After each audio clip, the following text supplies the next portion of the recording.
चाल अभी उल्टी हुई है। तहरीक इंसाफ ने अभी असेंबलियों से इस्तीफे और अदालतों पर अदम एतमाद का मामला हो, तफसील में आपके सामने रखता हूँ। सुप्रीम कोर्ट के फैसले पर एहतजाज का मामला भी, और दीगर जमातों में पहली जमात जो है मखसूस नशिस्तों के फैसले पर सख्त रद्दमल दे रही है। इसके अलावा चौधरी निसार की सियासत में वापसी भी है।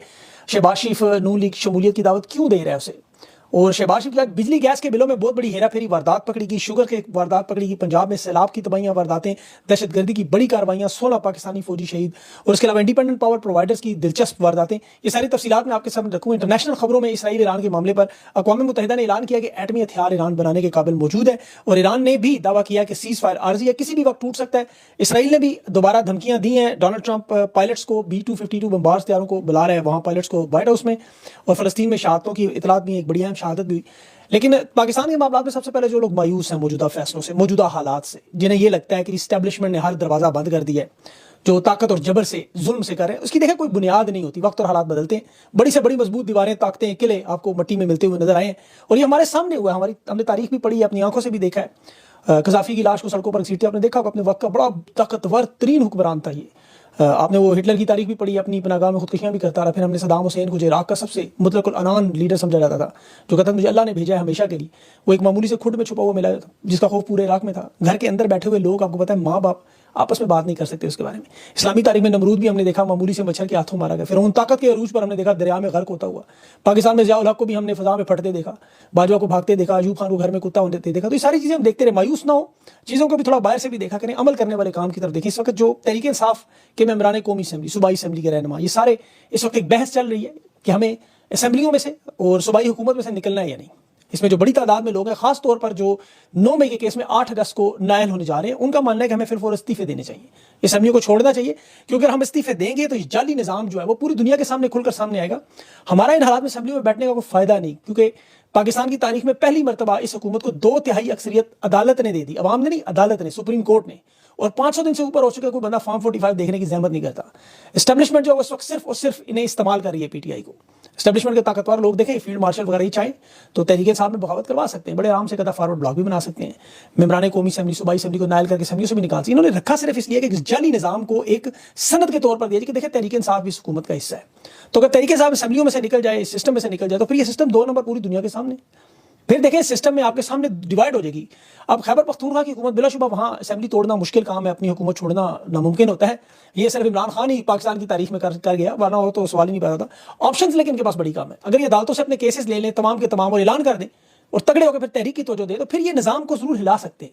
क्योंकि मौजूदा हालात में देखिए कोशिश किया कि फील्ड मार्शल का आया सदर बन जाए, सदारती निज़ाम ले आए, नून लीग को 2/3 अक्सरियत जो अदालत ने दी है, पीपल्स पार्टी पर उनका निसार खत्म हो जाए, और ताकतवर वही फार्मूला जो माजी में हर आमिर, हर डिक्टेटर पाकिस्तान में लगाता रहा। अब इसमें यह भूल जाते हैं कि बड़े से बड़ा आमिर या डिक्टेटर जब कमजोर होता है उस वक्त जब वो ताकत के अरूज पर होता है। याद रखें, अवामी तहरीक, बगावत, कोई बैरूनी साजिश की जरूरत नहीं होती।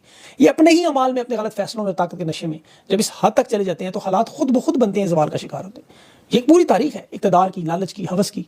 और ये मिसाल के तौर पर ऊँट आप देखें, एक जानवर है, ये समझता है कि बड़े से बड़ा बोझ उठा सकता है अपनी हद से ज्यादा। इसकी लिमिट होती है ना, एक हद होती है हर चीज़ की। वो अपने बोझ तले फिर दबा जाता है, मारा जाता है। और ये गलती ताकतवर डिक्टेटर आमिरी कंट्रोल के लिए, असर और रसूख के लिए अपने वजन से ज्यादा कंधों पर बोझ डालते हैं और फिर उसी निज़ाम के बोझ के तले दबते हैं। अब आपको ये कोई बात बता नहीं रहा जो हमारे सामने तारीख में 6-7 दफ़ा हो चुका है।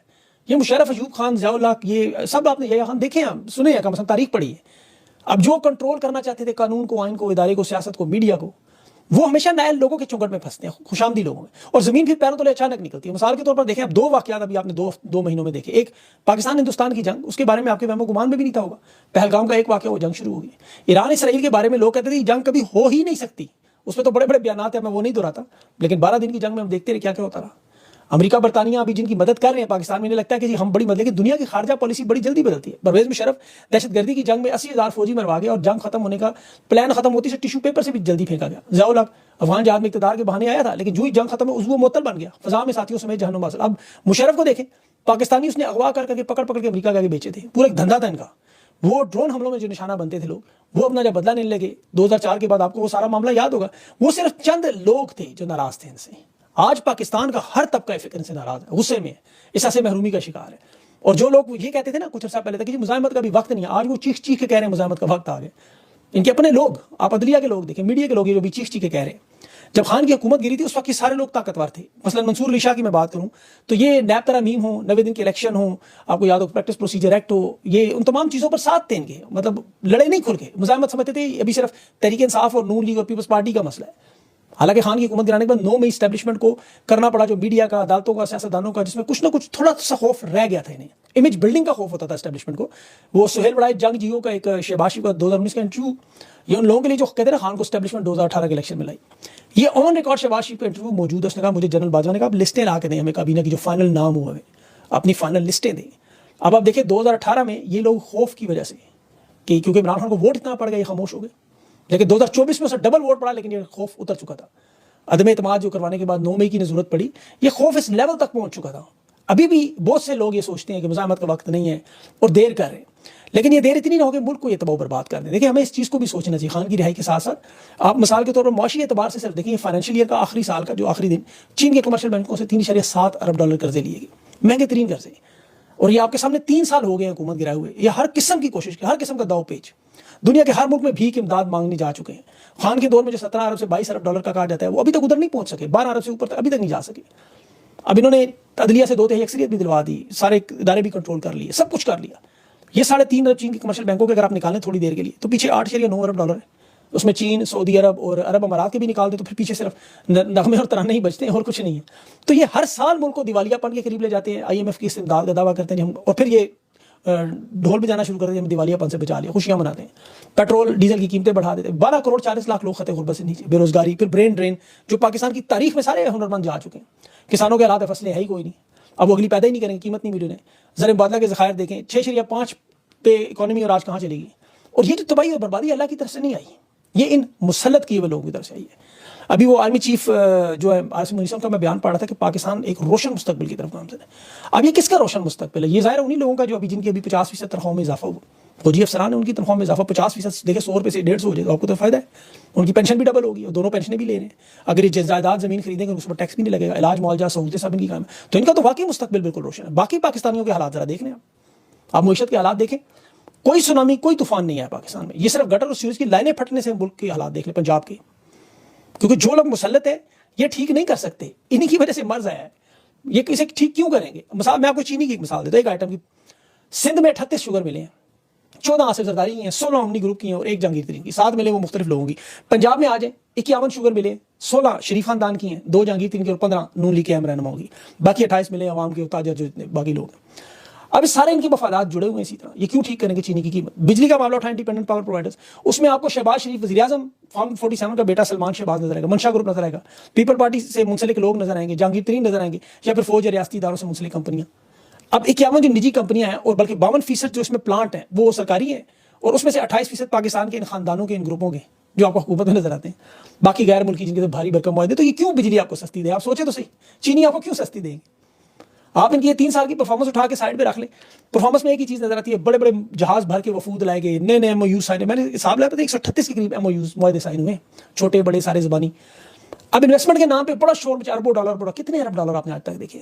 वो अलबैक का चिकन वो वाले वो राजी हुए थे, 13 फरवरी से उन्होंने बात की थी, ऐलान किया था उनकी वेबसाइट पे, अभी तक वो पाकिस्तान आने की तारीख नहीं दे रहे। उसकी वजह अमनो अमान के हालात देखें। अभी कल 16 पाकिस्तानी फौजी दहशतगर्दी के हमले का निशाना बने, 16। ये अभी तक वो दहशतगर्दी की जंग ही नहीं खत्म हो रही। शुमाली वज़ीरिस्तान में जो 16 फौजी और 10 आम शहरी शहीद हुए, ये रोजाना की बुनियाद पर होते हैं इस तरह के मामले। आपको नजर नहीं कि 2 कभी 3 कभी इधर सवात में खैबर पख्तूनख्वा में वहां मादनियात निकालने का मामला, जो नजर आया उस रास्ते में उसको उड़ा देंगे क्योंकि मादनियात निकाली जा रही। अब ये जो पहाड़ों में नाश्ता करने वाले जो बेचारे वहाँ गाड़ियाँ टेस्ट कर रहे थे कोई लोग, ये सवात में ये नाजुक तरीन पुल पे खड़े होकर सलाबी रेला देख रहे हैं या टिकटॉक की वीडियोस बना रहे हैं। अब ये कुदरती अमर तो नहीं कहा जा सकता क्योंकि इनके घरों में खुदा न खास्ता पानी तो नहीं आया, ये तो वहाँ कुदरत का जाकर मुकाबला। लेकिन ये लोग पाकिस्तानी है, ज़ाहिर है इसके बावजूद नुकसान हुआ है बहुत बड़ा। यहाँ चले सैलाब आया हुआ था वहाँ खैबर पख्तूनख्वा में, हुकूमत ने बर वक्त रद्द-ए-अमल नहीं दिया, चले मान लेते हैं। लेकिन ये जो पंजाब में हो रहा है, शहर के बीचों बीच अस्पतालों के अंदर ना डॉक्टर ना अद्वियात, और मरीज जैसे ना वो इटली के शहर वेनिस में कश्तियों में जा रहे हैं, कोई सुनामी नहीं आया, कोई तूफान नहीं है, ये गटर की सूरज की लाइनें फटी हुई हैं। ये जो वीडियोस आप देख रहे हैं, पता नहीं मेरे साथ चल भी नहीं होंगी शायद, गुजरात में गुजरांवाला में पिंडी में ऐसे लगता अभी तो पानी भारत ने छोड़ा ही नहीं, जो तबाही बर्बादी शुरू हो चुकी है। मुझे तो उस दिन से डर है, खुदा ना खास्ता भारत अपने स्पिलवेज खोल दिए उस दिन क्या होगा। और ऐसा भी नहीं कि पंजाब के पास मालो दौलत नहीं है और ये रोकथाम नहीं कर सकते, लेकिन ये कभी भी नहीं करेंगे। कोई इंसान नहीं है 10 खरब की लूट मार करने वाली 3 टिकटॉकर सहेलियां, और उनके साथ जो पंजाब असेंबली में भी मखसूस नशिस्तों पर ख़वातीन लाई जा रही, आप उनकी गुफ्तगू सुनने, खुदा अल्लाह माफ़ करे कानों को आप हाथ लगाए, पता नहीं किस इलाके से ताल्लुक़ है लाहौर के इनकी। मरियम नवाज साहब तो खुद अपने आप को सियासी जानवर कह रही है, मैं नहीं कह रहा, उन्होंने खुद कहा मैं पॉलिटिकल एनिमल हूँ। और जानवरों के बारे में जिक्र किया तो फिर जानवरों की खसलत का जिक्र भी करना चाहिए, क्योंकि वो पंजाब की अम्मी भी हों और सियासी जानवर भी अपने आप को कहें, तो फिर मादा सांप सपनी की आदत है, वो भी जानवर है। डायन अपने बच्चों का शिकार समझ खाती है, साइंसी जबान में देखिए पेस्टिसाइड कहा जाता है। अब इसमें इन्होंने चूंकि खुद को जानवर कहा तो उसमें जानवर शेरनी भी, और ये खुद को शेरनी भी कहती हैं, आपने सुना होगा इनका बारहा। अब शेरनी का एक बड़ा असूल है, वो जब नया शेर ढूंढती है जंगल का बादशाह, नया हुक्मरान, तो वो पुराने नर के बच्चों को मार देती है ताकि मादा दोबारा, शेर मारता है सॉरी, ताकि मादा हमला हो दोबारा। बंदरों में भी इसी तरह वो बंदरों के बच्चे नर मार देते हैं। इंसानों के अलबत्ता असूल है, अखलाकियात है, दुनिया के हर माशरे में, बैनुल-अक़वामी इंसानी हकूक में, मज़ाहिब में पहले सबसे बच्चों को बचाया जाता है। बच्चे क्योंकि मासूम है, चाहे जंग हो, अमन हो, औरतों बच्चों को अमान दी जाती है, उनकी हिफाजत को तरजीह दी जाती है। पाक पतन में 20 बच्चे अद्वियात और डॉक्टर्स न होने की वजह से जहाँ पाक हुए, इन बच्चों को बचाया जा सकता था। उनके रोते बिलखते माँ बाप की वीडियोस देखी, और इनकी अपनी हुकूमत रिपोर्ट करी कि नाअहली और कोताही की वजह से हुआ, ये संगदिली की वजह से हुआ। ये खड़ी फसलों को बारिश से सुखाने के लिए इनके पास पाक फौज के हेलीकॉप्टर नजर आते हैं, PSL के खिलाड़ियों को ट्रांसपोर्ट करने मुख्तलिफ शहरों में नजर आते हैं। मरियम नवाज की छोटी सी करवानी हो सर्जरी तो वो एयरफोर्स 1 का जहाज आपको उड़ता हुआ टैक्सी की तरह चलता नजर आता है। अभी बल्कि एक साहब लिख रहे थे, मुझे नाम नहीं उनको याद आ रहा, कि इन्होंने अपने कुत्तों के बच्चे पैदा करवाने के लिए C-130 जहाज और हेलीकॉप्टर इस्तेमाल किए हैं। किसी का कुत्ता था, किसी कुतिया थी, मिलाप करवाया, C-130 और हेलीकॉप्टर भेज के। अंदाजा करें तो लोग फिर किस तरफ जाएंगे, लोग तो सोचेंगे फिर। अभी इनकी जो ताज़ा तरीन शहबाज शरीफ की वारदात देखिए, बिजली के बिलों में कह रहे हैं कि जी वो PTV की जो लाइसेंस फी लगती थी वो खत्म कर दे, और 700-500 अरब की वो कह रहे हैं जी चोरी होती है। अब अंदरूनी जो गर्दिशी कर्जा है जो हुकूमत ने लिया हुआ है, पंजाब उसमें, सिंध उसमें पहले और दूसरे नंबर पर है, जिसकी रिकवरी नहीं होती। 2300 अरब इन्होंने अदा करने उसके उस कर्जे के। इन्होंने निजी बैंकों से कर्जा लिया और सूद लिया, और वो बैंक बराह रास्त सारिफीन से 2300 अरब का कर्ज लेंगे, बैंक इस्तेमाल करेंगे खुद आपसे। बिजली इस्तेमाल मतलब 1 यूनिट जो आपको 3 रुपए 65 पैसे फी यूनिट एक्स्ट्रा देना पड़े, बैंक से कर्जा इन्होंने लिया, बैंक को सूद इन्होंने वापस करना, लेकिन बैंक पैसे आपसे लेगा। ऐसी वारदात दुनिया में आपको नजर नहीं आई। तो अब ऐसे हालात में तहरीक इंसाफ देखें, असेंबलियों से निकले, सिस्टम से निकले, खान से इनकी मुलाकात नहीं होने दी, तो इनकी तहरीक में जान आएगी खुद को। आवाम के हालात मैंने अभी आपके सामने रखे हैं। खैबर पख्तूनख्वा में भी वहाँ इन्हें फैसला करना होगा, अगर ये हुकूमत नहीं गिराते तो फिर इन्हें कम अज़ कम खुल के तहरीक का साथ देना होगा। अली बिन गंडापुर को, जुनैद सदर को, जुनैद अकबर को मिलकर सबको पूरी जान मारनी होगी। कोई बड़ी अवामी तहरीक शुरू हो, गवर्नर राज लगे तो उसमें तेज़ी खुद ब खुद आएगी, चाहे उसके लिए लीड कोई भी कर रहा हो। तो ये सारे मामलात सहित को मेरे ख्याल में मैदान में निकलने की कोई लाएअमल देना चाहिए। ज़ाहिर है उसकी जान तो खतरे में, इसमें कोई दो राय नहीं। इन हालात में शहबाज शरीफ तो पूरी कोशिश करे कि तहरीक इंसाफ के लोगों में दोबारा उन्हें घेरने के लिए टाइम बाई करना। चौधरी निसार जो पुराना खिलाड़ी, अब देखिए उसके साथ इमरान खान की माजी के अच्छे ताल्लुकात हैं, इसीलिए वो लेकर बीच में नून लीग में लाएंगे, चलो कोई एक रास्ता निकालें। और इसमें मकसद सिर्फ एक ही है, क्योंकि इकट्ठे GHQ एक ही डिग्गी में जाया करते थे गाड़ी, तो वहाँ ताकि वो मामला करके, नवाज शरीफ वज़ीर आज़म पे नहीं है इसने, लेकिन मरियम नवाज चौधरी निसार को नहीं मानती, याद रखिएगा। उसने मुशावरत का वक्त इसीलिए मांगा, लेकिन कोशिश की है कि सिर्फ मुज़ाकरात के लिए टाइम बाय किया जाए ताकि इक़्तिदार का मामला चलता रहे। बस मकसद का सिर्फ वक्त गुजारा जी, उन्हें पता है आखिरी दौर है, जितना गुजर जाए गुजर, उसके बाद दोबारा बारी इंशाल्लाह में से कभी किसी की नहीं आनी। ये मेरी बात याद रखिएगा कि आइंदा आने वाले दौर में पीपल्स पार्टी, नून लीग समेत ये सारे आपको काफ लीग, पेट्रियाट और वो जिस तरह बनाई गई थी इस तरह की जमातें, वो सारा उनके इंजाम वही नजर आएगा, और उसके अलावा कोई नजर नहीं आएगा। इसलिए तहरीक इंसाफ के जो रहनुमा अपनी सियासत बचाना चाहते हैं, वो इस तरह के बड़े कड़वे घूंट भरें ताकि उनकी और उनके बच्चों की आगे कम से कम सियासत चलती रहे। सियासत तो करनी है किसी न किसी ने, और खान का साथ देना है, तो ये इनके लिए मौका है। इस वक्त सोच विचार करके बड़े फैसले करेंगे। अपना ख्याल रखें, मुझे इजाज़त नहीं, अल्लाह हाफ़िज़।